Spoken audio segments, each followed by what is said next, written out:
بندہ سمجھتا ہے میں نماز پڑھنے نہیں جاتا، اور تو کون ہے نہ جانے والا، وہ بلاتا ہی نہیں ہے، تجھے توفیق سجدہ ہی نہیں دیتا ہے، تو کون ہے؟ تو بھاگتا ہوا جائے۔ یار کسی کو کارڈ آیا ہو کسی منسٹر کا تو وہ کئی لوگوں کو دکھاتا پھرتا ہے، آج کل تو وہ جو ہے وہ شیئر کر دیتے ہیں، جی مجھے فلاں نے بلایا ہے، تو لوگ جلیاں ڈالتے ہوئے جاتے ہیں، فلاں نے بلایا، تو رب نے بلایا ہو تو کوئی جائے نا، او میاں تجھے اس نے پھر بلایا ہی نہیں۔ تیرے سے ناراضگی ایسی ہے کہ تیرے کانوں سے آواز تو ٹکرائی ہے لیکن تیری روح تک نہیں پہنچی، اس نے روک دیا ہے راستے میں۔ اللہ فرماتا ہے کہ ہم ان کے کانوں میں پردے ڈال دیتے ہیں، ان کی آنکھوں پہ پردے ڈال دیتے ہیں، ان کے دل پہ پردے ڈال دیتے ہیں۔ کوئی بندہ کہتا ہے میں نہیں پڑھتا، تو کون ہے نہ پڑھنے والا؟ وہ تمہیں بلاتا نہیں، اس قابل نہیں سمجھا گیا، کیونکہ تو نے اس کے حکموں سے منہ موڑا، اس کی فرما برداری کو چھوڑا، تو پھر اس نے بھی تجھے راندہ درگاہ کر دیا، اور بھٹکتا پھر سویر سے لے کر شام تک کس کس کو سلوٹ کرتا ہے، لیکن تجھے توفیق نہیں ہوگی اس کی حضور سجدہ ریزی کی۔ اگر کوئی نماز نہیں پڑھتا، کوئی سجدہ ریزیاں نہیں کرتا،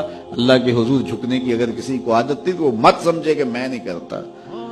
اللہ اکبر، اس سے چھین لی جاتی ہے توفیق، چھین لی جاتی ہے توفیق۔ تو اللہ سے توفیق مانگو کہ اللہ ہم سے کبھی بھی اپنی توفیق نہ چھینے، ہمیشہ ہماری پیشانیوں کو سجدے نصیب کر دے۔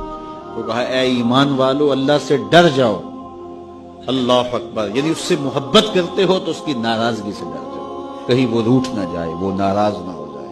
وَلْتَنْظُرْ نَفْسٌ مَا قَدَّمَتْ لِغَدٍ، ہر جان یہ دیکھے اس نے آنے والے کل کے لیے آگے کیا